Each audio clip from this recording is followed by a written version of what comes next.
Assalomu alaykum qadrli kanalimiz obunachilari. Hop, navbatdagi mebelimizni ustanokka jarayonini tugatdik. Hop, bu mebelimizni Andijonda Dalvarzinga o'rnatib berdik. Hop, o'sha razmeri 3.60 ga, balandligi 2.40 holatda bo'ldi. Hop, Grey Peril degan kashtan firmasining akrilida bo'ldi. Xudo xolisa bir sekin obzorini qilib beramiz. Hop, bu chekkaga bitali eshik tushgan, pastida polkalari bor, eshiklari vakuum. Outside firmasiniki. Hop, bundan so'ng moyka joylashgan. Moykaning joylarini ochib qo'yganmiz.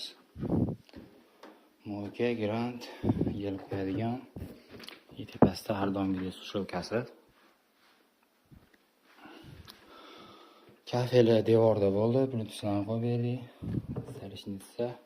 Hop, g'aladonlari ichida patnuslari bor. Ular ham vakuum. Joylashgan. Bundan so'ng gaz plita joylashgan. Tepasi har doimgidek bitishga.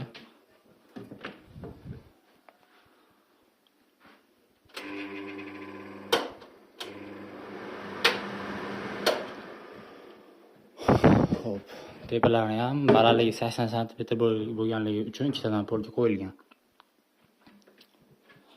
Hop, bu yerda gaz turbi o'tib ketgan, shuning uchun to'sib qo'yganmiz. Mana ichki holati ham.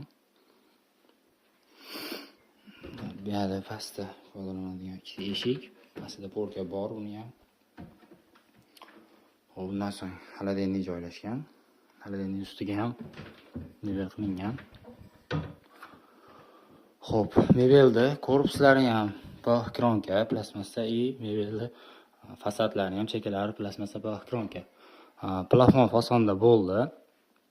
Kimga shunday xizmatlar kerak bo'lsa, kanallarda ko'rib turgan raqamlarga aloqaga chiqa olasizlar.